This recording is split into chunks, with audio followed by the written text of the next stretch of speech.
is also prohibited. As a courtesy to the rest of the audience, we also ask that any babies or small children be taken to the lobby should they become disruptive.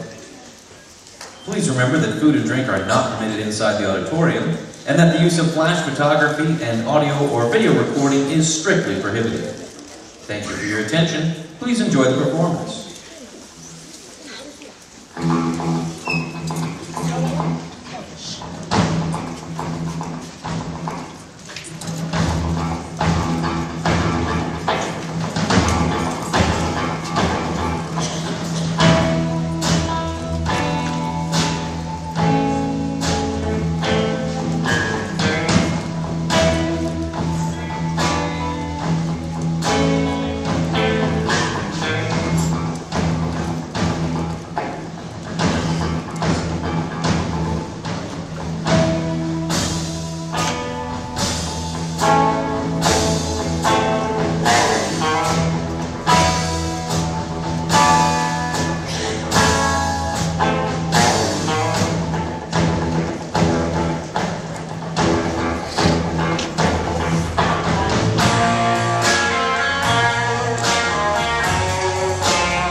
How high can he fly while carrying that load? Nobody wants to tell me now, or maybe just nobody knows. How high can he fly? How high can he fly?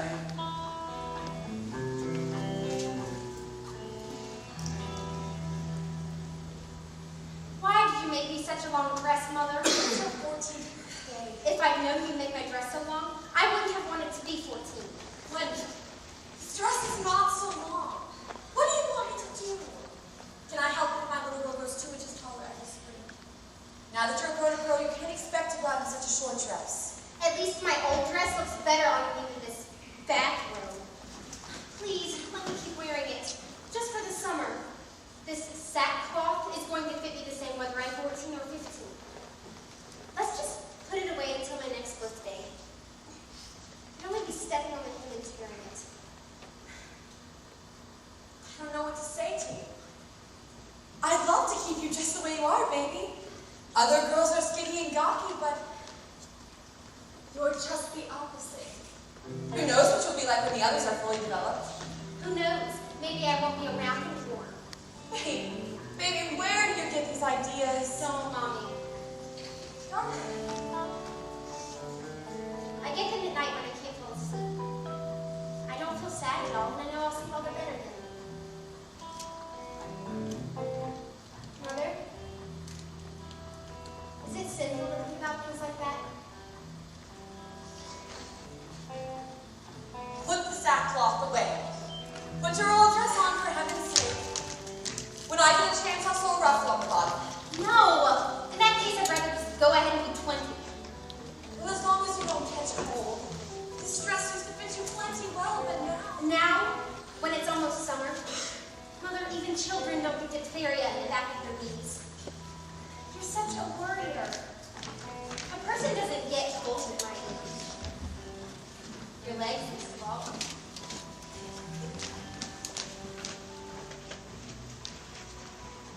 Would it be better if I got too hot, Mother? You can thank the good Lord if your dearest darling doesn't cut her sleeves off one of these mornings and run you into some evening in the twilight without any socks and shoes on. When I wear my sackcloth, I'm going to be dressed up very clean underneath. Don't be angry, Mommy. No one will ever know it then.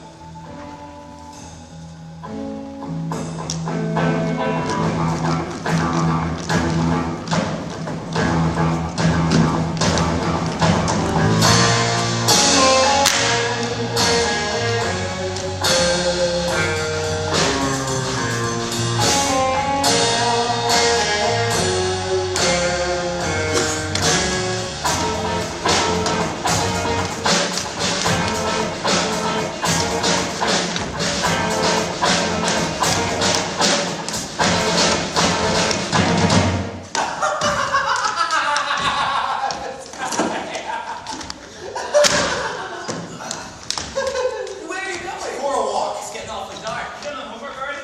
Yeah, why shouldn't I go for a walk in the dark? Central America, Louis XV, 60 lines of Homer, and 7 equations. Damn this homework. If only the Latin paper wasn't too tomorrow, too. Well, there's nothing you can think about without homework getting in the way. I'm going home. Me too, I've got homework. Oh, me too, me too. Good night, Melchior. Sleep well.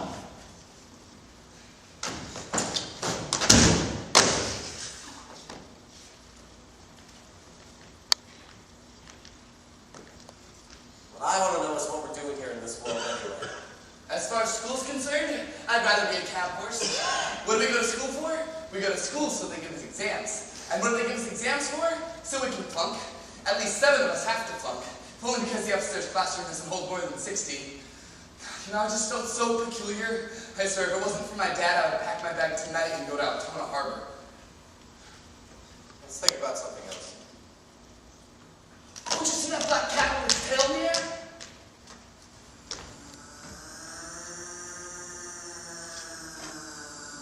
Do you believe in omens?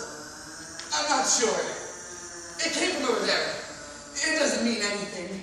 Wouldn't you agree, Melchior, that a human being's sense of shame is merely a product of their upbringing? I was thinking about that just the day before yesterday. No matter what, the problem does seem to be deeply rooted in human nature. I mean, suppose, for instance, that you're supposed to take off your clothes in front of your best friend. You wouldn't do it unless he was doing it himself at the same time. I guess it's also more or less a sort of fashion thing. I think when I have children, little boys and girls, I'm going to start them all sleeping in the same room, if possible the same bed, and have them help each other get dressed and undressed every morning and every night. And when the weather's hot out, they're not going to wear anything all day except short white woolen tunics with brown leather belts.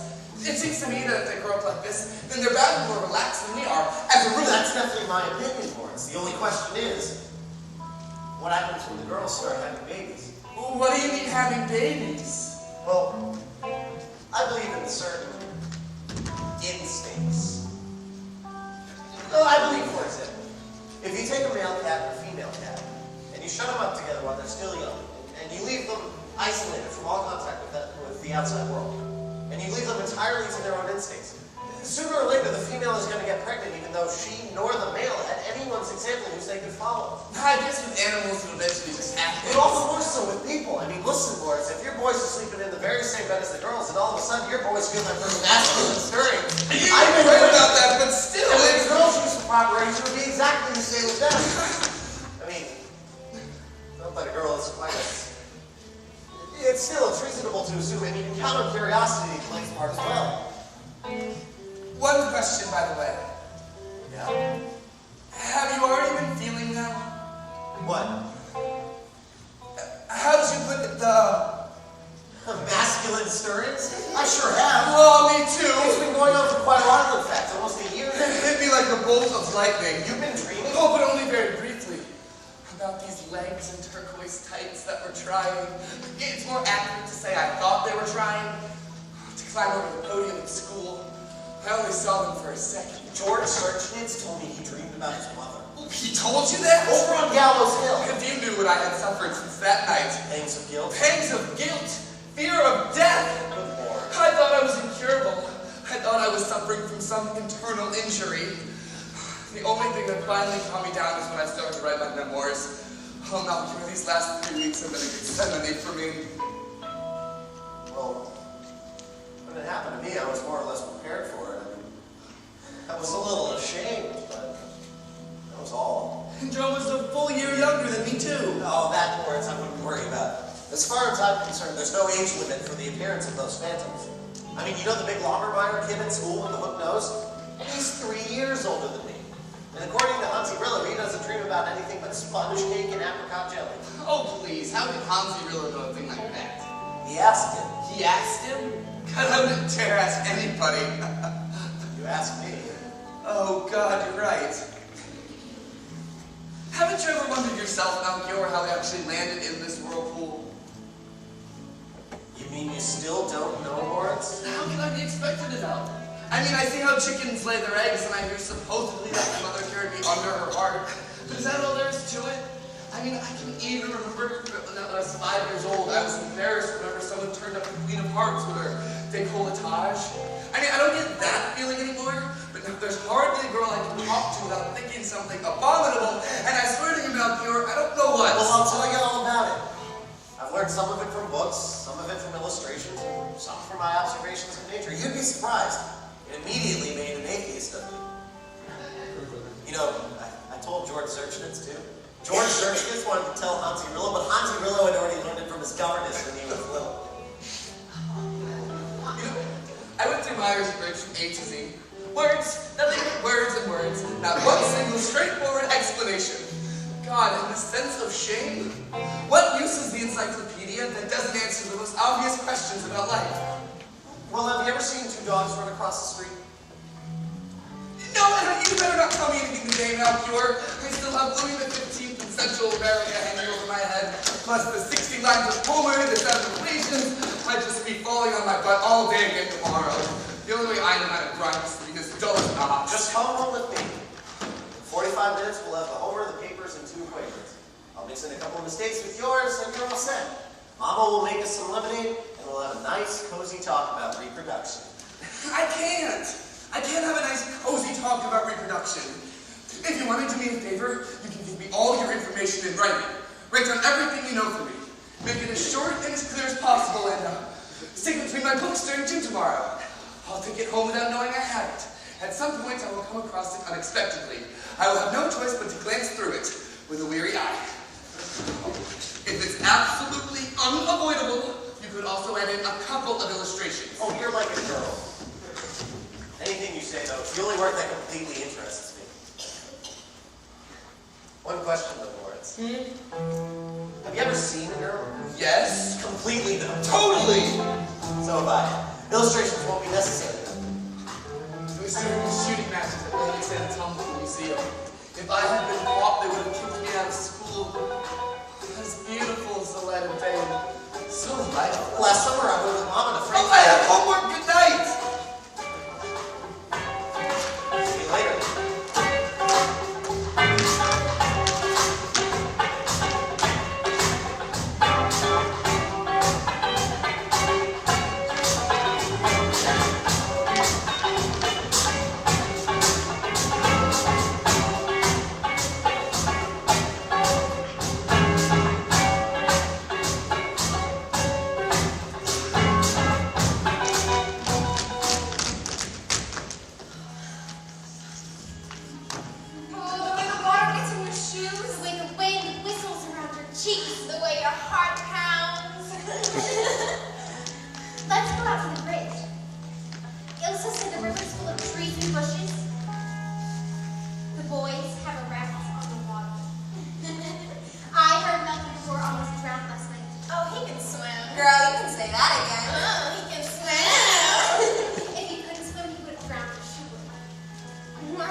Mama dragged me out of bed by my braids.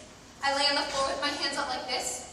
You see, Mama prays with us every night. If I were you, I would have run away a long time ago. There you have it. That's what she's up to. There you have it. But we'll see about that. Oh, we'll see about that. At least she'll never have her mother to blame. Oh, Can you imagine what Mama meant by that, Thea? not me. You went along? I would have just asked her. I lay on the floor and screamed and howled, and then Papa comes in, and rip off comes my chemise, and I'm out the door. There you have it. She wants to go out on the street like that now. That can't be true, Martha. I was freezing. I opened the door. I had to sleep in a gunny sack all night. I couldn't sleep in a sack to save my life. I'd be very happy to sleep in your sack too sometimes. As long as the person doesn't get eaten. But you could suffocate in there. Your head stays out, the sack is tied under your chin. And then they beat you. No, only if there's something special. What did they hit you with, Martha? Wait. I don't know. All sorts of things. Does your mother think it's indecent to eat a slice of bread in bed? No. No. I can't help thinking they do have their fun, even if they never talk about it. You know, when I have children, I'm gonna let them grow like the weeds in our flower garden. Nobody pays attention to them anymore. They're so tall and thick. And meanwhile, the roses on their stalks and in their painting boxes get scrawnier every summer. When I have children, I'm going to dress them all in pink. Pink hats, pink skirts, pink shoes. Only the stockings. The stockings black as night. And when we go for a walk, I'll have them marching all right in front of me. What about you, Marla? So you already know you're going to have some? Why shouldn't we have some? It's true that Aunt Rita doesn't have any. Well, that's because she isn't married, you stupid goose. My Aunt Val was married 3 times and didn't have a single one. What would you want, Mother, if you had some? Boys or girls? Boys. Boys! I want boys too. Me too. Better 20 boys than 3 girls. Yeah, girls are boring. You know, if I hadn't turned out to be a girl, I definitely wouldn't want to become one now.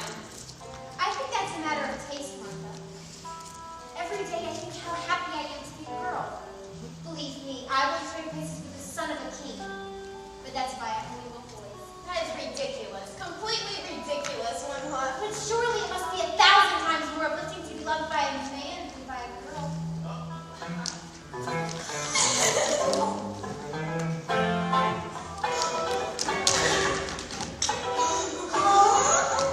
He has a wonderful head. That's how I pictured young Alexander when he's studying Aristotle.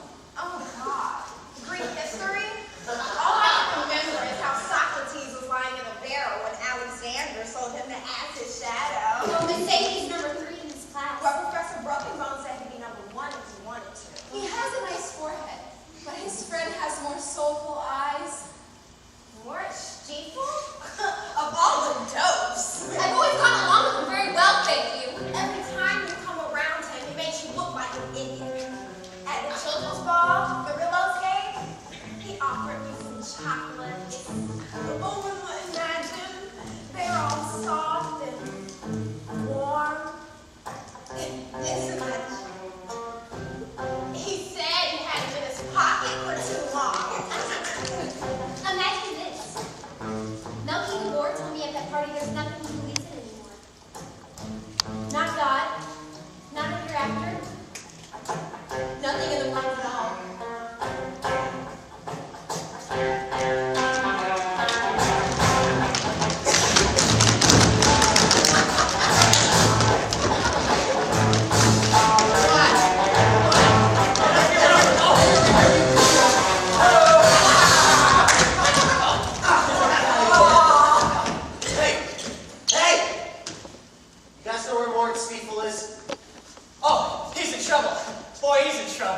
Kids that play with matches get burned.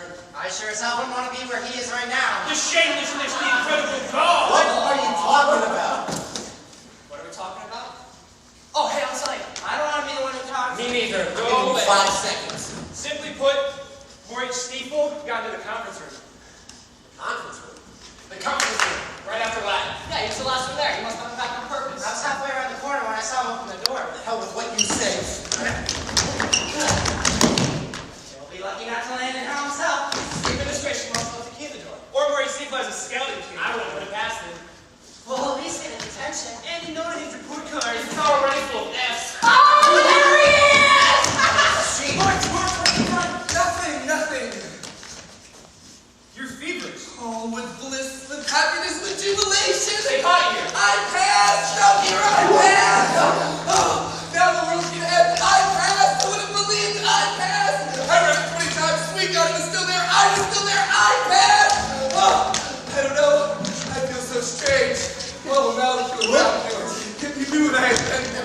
Congratulations, Warts. Just be glad you got away with it. Oh, you don't know, Hansi.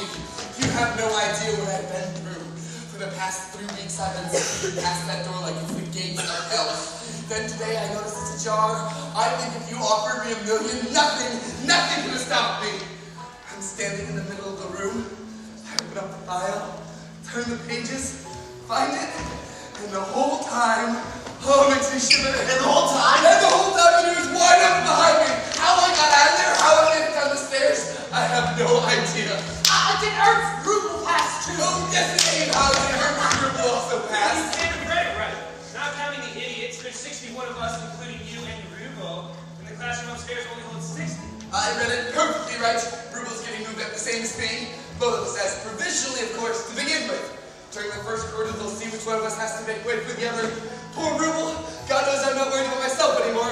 I'm too close to the edge for that now. I bet you 5 marks you don't make it. Oh, you're broke. I don't want to wipe you out. From now on, I'm going to grind like hell. I know how true it was. If I hadn't passed, I would have shot myself. Show off. Chicken. I wish I would have been there to see it. What do you want? A better sock in the mouth? Actually, buddy, that's trouble to you. Come on, let's get it.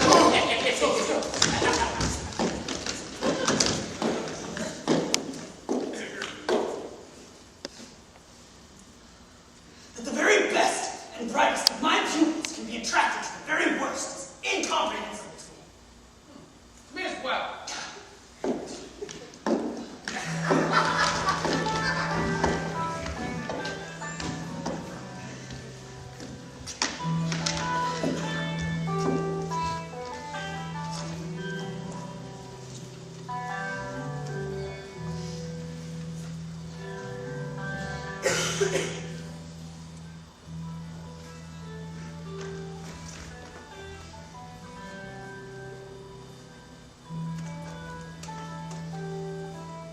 Is it really you, Wendell? What are you doing here? I've been wandering around the woods for 3 hours now without meeting a soul. Suddenly I see you. Yes, it's me. Where did you come from? I've been pursuing my thoughts. I'm looking for Woodruff. Mama wants to make a punch. At first she was going to come up here herself, but then Aunt Bauer showed up at the last minute. She doesn't like climbing, so I came up here by myself. Do you have your woodruff yet? Basket's full of it. Over there, underneath each tree, stays clover. Actually, I'm looking for a way out now. Seems to have gotten turned around. Do you know what time it is? It's just 3:30. What time are they expecting you? I thought it was later. I lay for a long time in the moss by the creek and dreamed. Time passed so quickly. I was afraid it was getting on toward evening. Well, if they aren't expecting you yet, let's stay a little while longer. This is my favorite spot.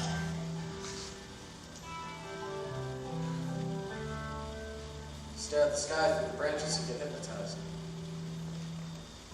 The ground is still warm from the morning sun.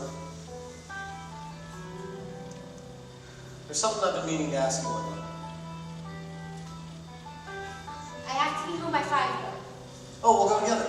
I'll carry your basket for you. We'll take the path through the ravine, and in 10 minutes we'll be back on the bridge.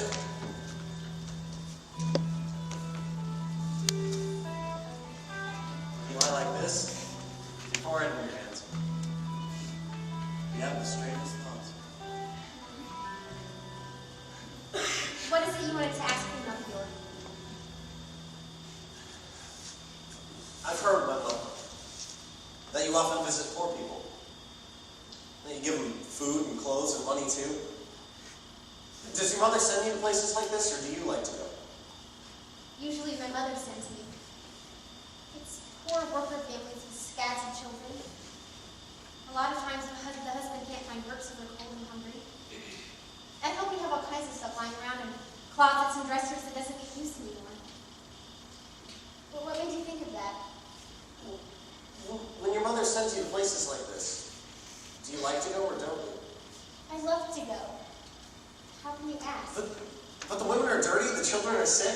I mean, the rooms are full of trash, and the men hate you because you don't work. That's not true, Melchior. And if it were true, I'd go there all the sooner.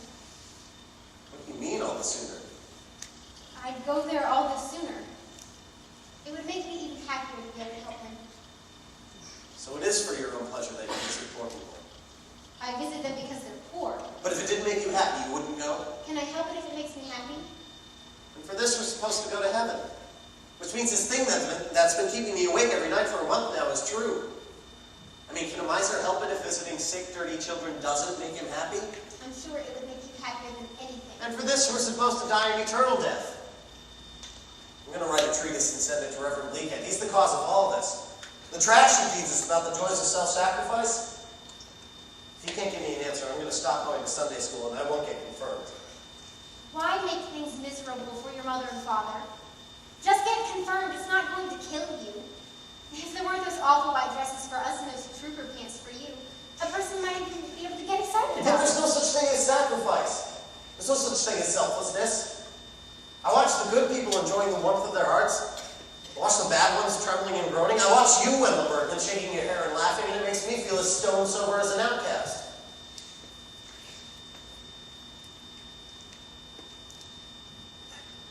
What were you dreaming of, Wendell, when you lay in the grass by the creek? Stupid things. Foolish things. With your eyes open?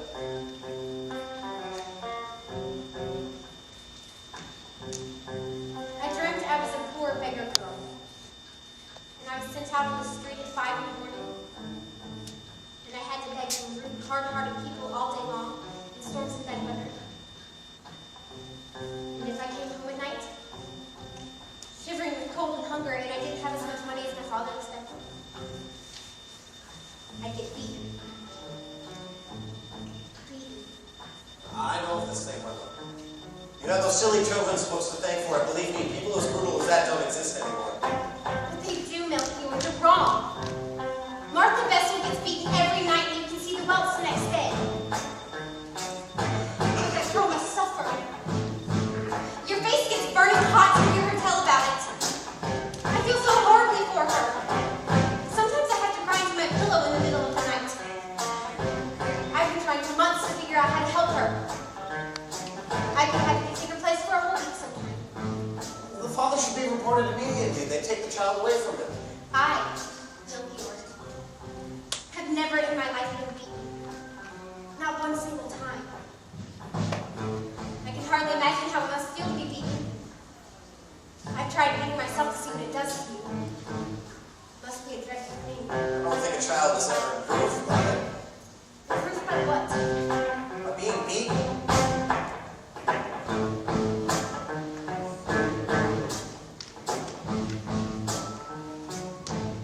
With this stick, for example. It's so tough and thin. You draw blood with that. Would you hit me with it once? Who? Me. What's gotten into you, Wendell? Just calm down. What if I let you? Never. What if I ask you to? Are you out of your I've mind? never been beaten in my whole life.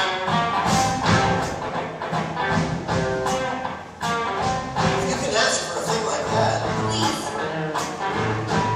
Please.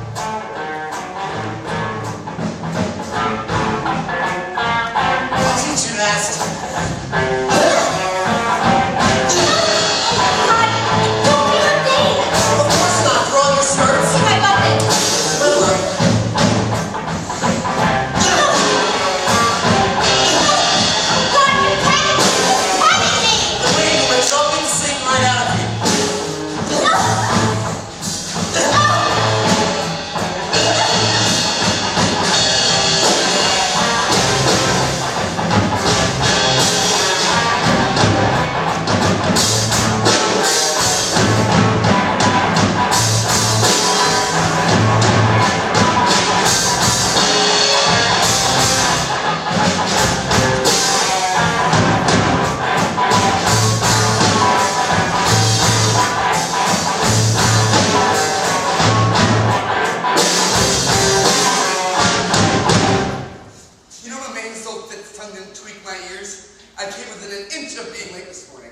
First thing I thought of when I woke up was verbs. Christ, oh goddammit, I conjugated all the way through breakfast and all the way to school until I was ready to throw up. Must have been just after 3 when I dozed off. The pen made another blot in my book, and when Matilda woke me, my lamps were smoking and the blackbirds in the alder bushes just sounded so happy to be alive. Can I roll you a cigarette? Thanks, I don't smoke. God, if only I can keep it up. I'm going to work and work until my eyes pop out of my head. Ernst Rubel's already failed 6 times since spring vacation. 3 times in Greek, twice in Broken Bones class, and the last time in literature. I myself holding it in that deplorable position 5 times, and from now on it's not going to happen at all. Rubel won't shoot himself. Rubel doesn't have parents who are sacrificing everything for him. Whenever he wants, he can only be a soldier, a cowboy, or a sailor. If I flunk out, my father will have a stroke and my mother will end up in the loony bin. Well, that's an unexpected nastiness to life. I see myself hanging from a tree. What is taking Mama over tea? Your tea will do me good, Malkier. Honestly, I'm shaking. I feel so peculiarly outside myself. Touch me, would you please?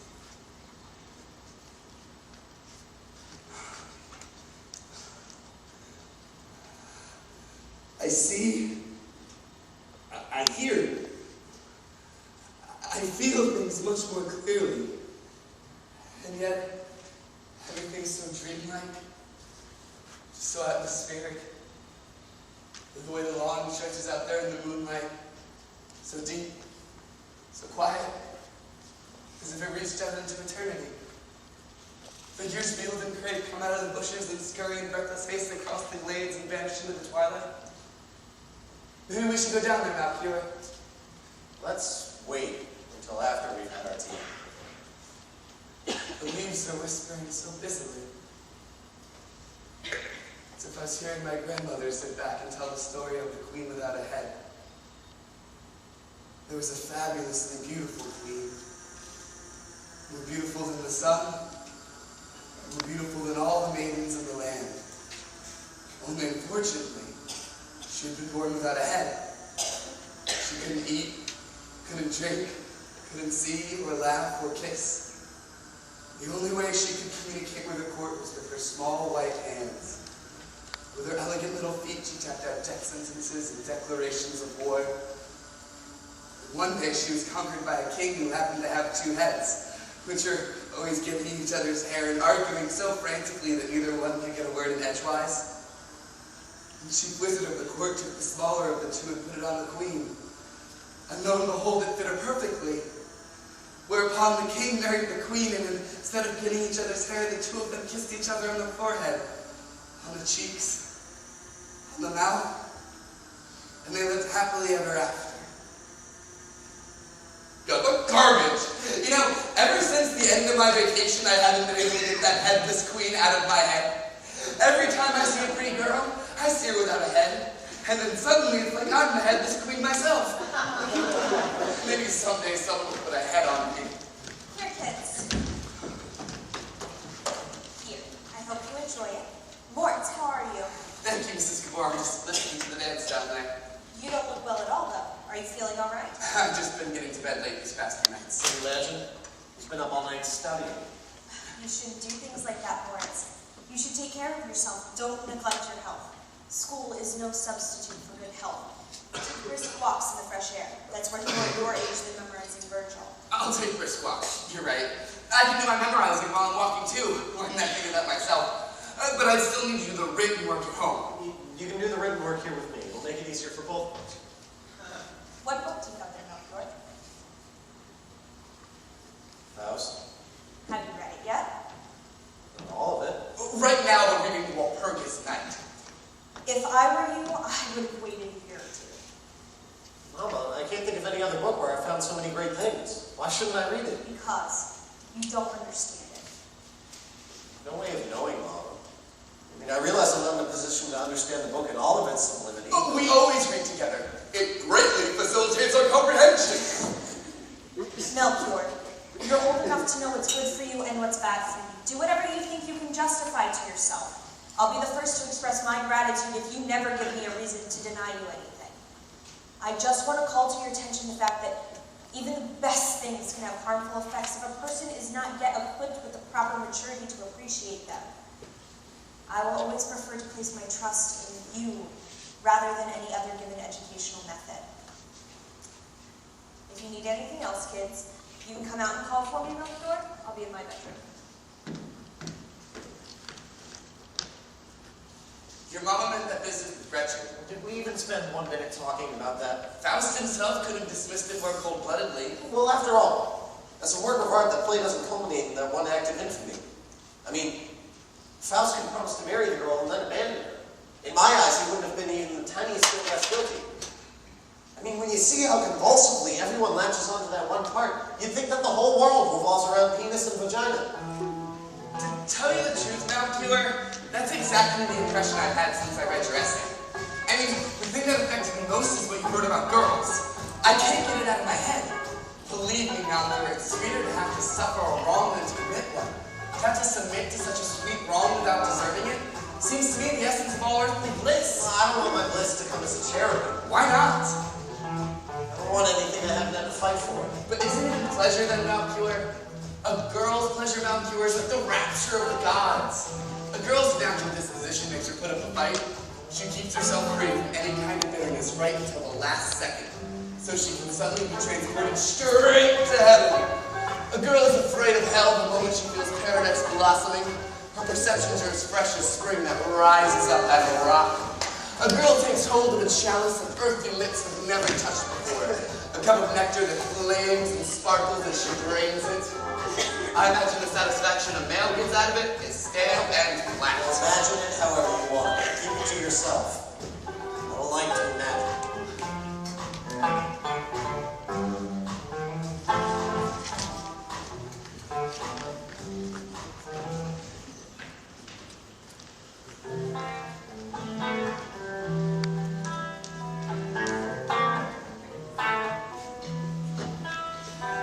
How high can you fly? It's hard to believe. Crazier than Father Christmas running round on New Year's Eve. How high can he fly? How high can he fly?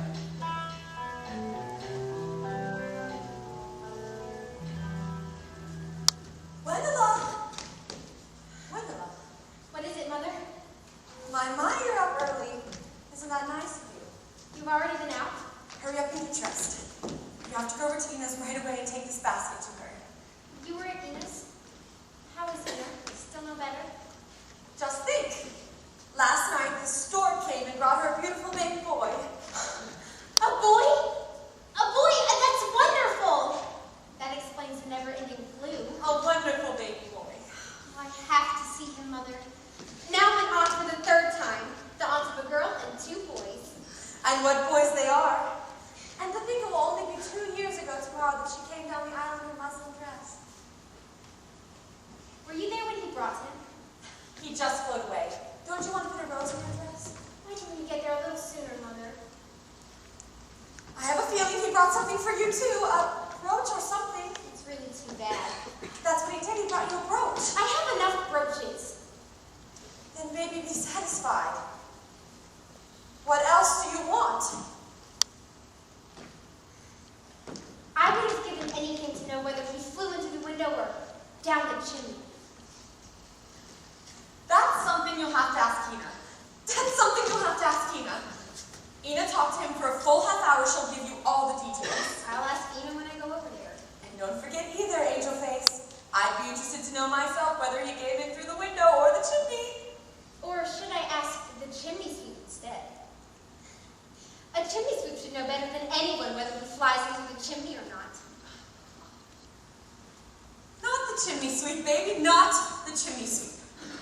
What does the chimney sweep know about the stork anyway? He yackety-yacked you about all sorts of humbug. He doesn't even believe in himself, and you'll just never grow up, will you? Scaring the life out of your mother like that. Why, I'd be surprised if you ever start showing good sense. I've stopped him. So have I, Mommy. So have I. It's a sad thing about my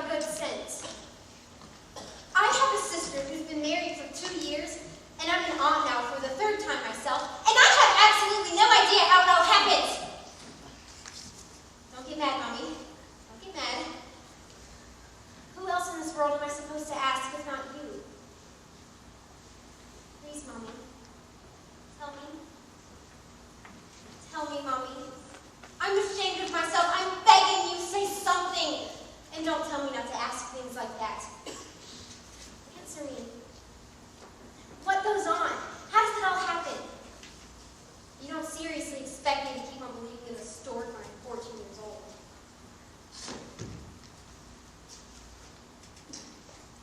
My, what a strange little girl you are today. These ideas you get. I certainly can't do a thing like that. Why not, Mommy? It can't be anything too horrid if it makes everyone so happy. God help me. Get dressed, young lady. Get dressed right now. I'm going. And if your baby decides to go out and ask the chimney sweep, It's enough to drive me mad.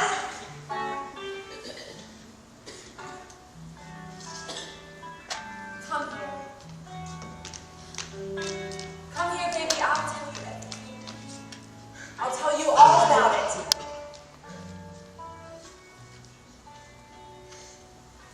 But not today. Tomorrow, the next day, the day after that, anytime you like, sweetheart. tell me today, Mother. Tell me now. Right now. Now that I've seen you so upset, I definitely won't be able to calm down unless you tell me. I can't. Not. Here. I'll kneel at your feet and put my head in your lap. And you can put your apron over my head. And you can talk and talk as if you're the only person in the room. I won't flinch. I won't scream. I'll stick it out patiently no matter what. Heaven knows, Mother, I am not to blame. Heaven is my witness.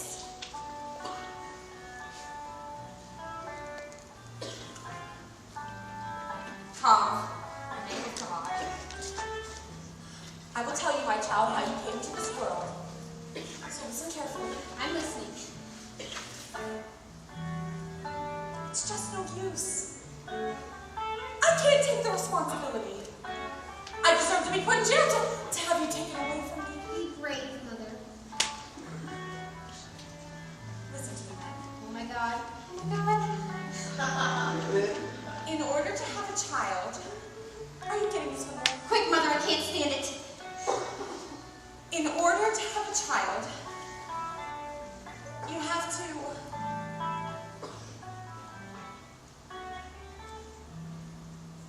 love the man you're married to. Love him, I tell you. You have to love him like you can only love a husband. You have to love him with all your heart and all your soul. You have to love him, Wendella, in a way that's impossible to describe. You have to love him, Wendella, in a way that you at your age absolutely can't. Now you know. God almighty. Now you know the trials that lie in store for you. And that's all there is. So help me God. Now, take that basket over there to Ina's. You'll have chocolate and cake there too. Let's have another look at you. Lace up boots, sailor blouse. But this dress is getting much too short, Wendella. Did you get to meet for lunch yet, Mommy? May the Lord bless you and keep you. When I get a chance, I'll sew a ruffle on the bottom.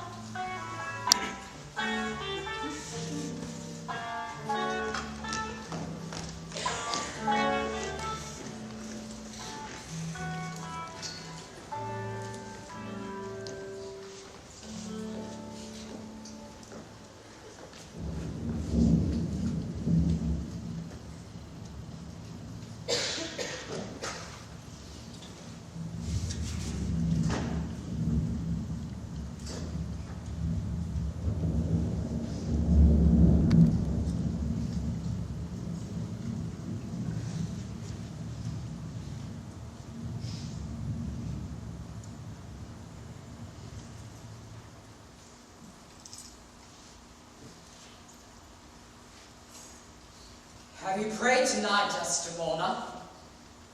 Our Father who art in heaven?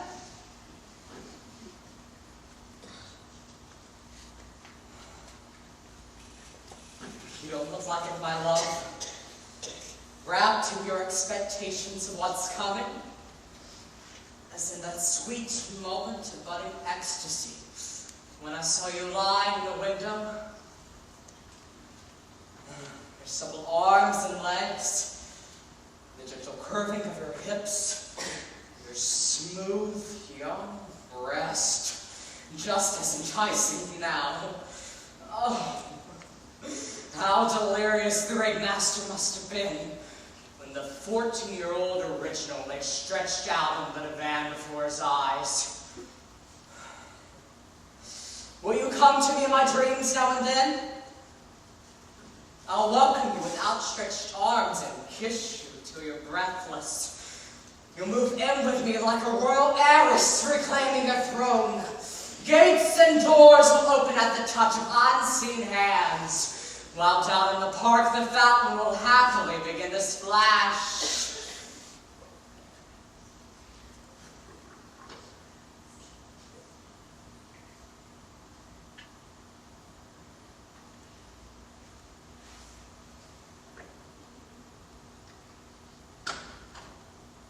Is the cause.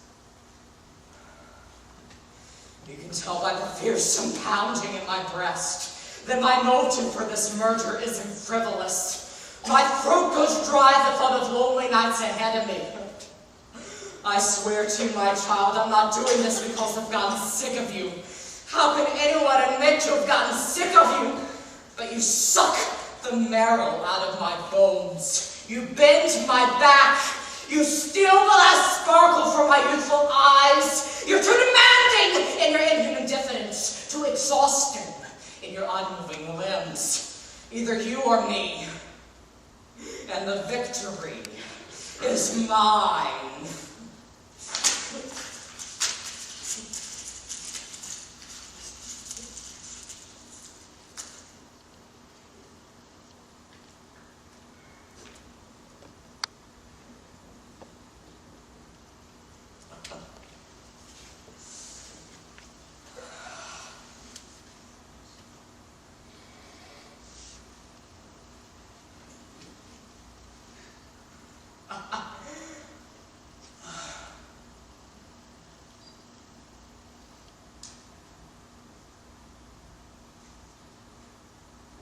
Not dying for your sins. You're dying for mine.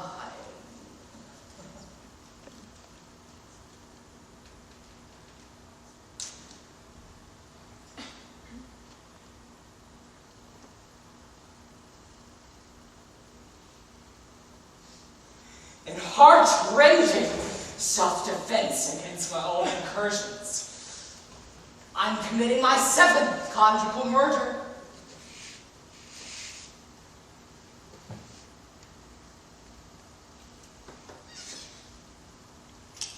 There's something tragic in the role of Bluebeard. I think that each of his murdered wives suffered less than he did. Each time he strangled one.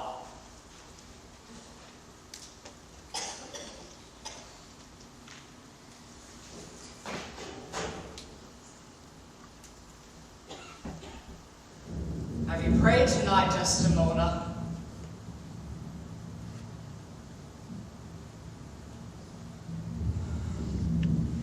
It is the cause. It is the cause. Let me not name it to you, just stars! It is the cause!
dark and muggy in here. Wouldn't we care if we get soaked to the skin? Hey, it's such a wonderful smell. The sky outside is as black as the cloth of a coffin. All I can see is the glowing poppy on your breast. And I can hear your heart beating. Don't kiss me, Melchior, don't kiss me. I can hear your heart beating. People love each other in the cage. Stop! Stop! Trust me, there's no such thing as love. There's only selfishness, only ego. I love you as little as you love me. Melchior! Melchior, don't! No, why not? Melchior, don't! Melchior, no! Melchior!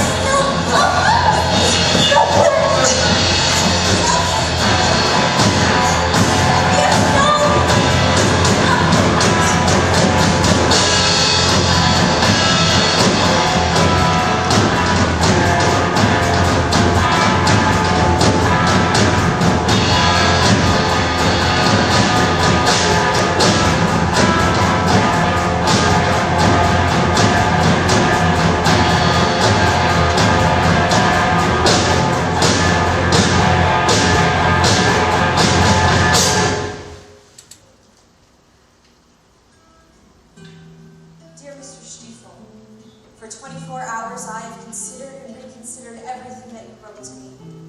It is with a heavy heart that I now take up my pen. To provide you with the cost of a passage to America will, I give you my most solemn assurance, not impossible. In the first place, I don't have a sum like that at my disposal. And in the second place, even if I did have it, it would be the most grievous sin imaginable to furnish you with the means of committing such a rash and faithful act. I am fully prepared, should you desire, to write to your parents. I will try to convince your parents that in the course of this term you did as much as you were able to, that you have exhausted your strength to a point where a strict judgment on your abilities would not only be unjustified, but would have the most detrimental effects upon your spiritual and physical well-being. Your veiled threat to take your own life, should I not make it possible for you to run away, did, quite frankly, Mr. Stiefel, put me off somewhat. The way in which you would make me, who has shown you nothing but kindness, responsible for a potential atrocity, smacks of something a mean-spirited person could all too easily construe as an extortion attempt. I must confess that this behavior is the very last thing I would have expected from you, who in all else is so well aware of one's duty to oneself. However, I am firmly convinced that you were still too much under your initial fright to be fully conscious of what you were doing. And I trust these words of mine have found you already in a more composed frame of mind. Accept matters as they stand. In any case, you have my assurance that your misfortune will not, insofar as it lies in my power, in any way affect your intercourse with Melchior. It will continue to be a joy to see my son in the company of someone who, no matter how the world may judge him, was able to win my fullest sympathy. So don't lose your head, Mr. Stiefel.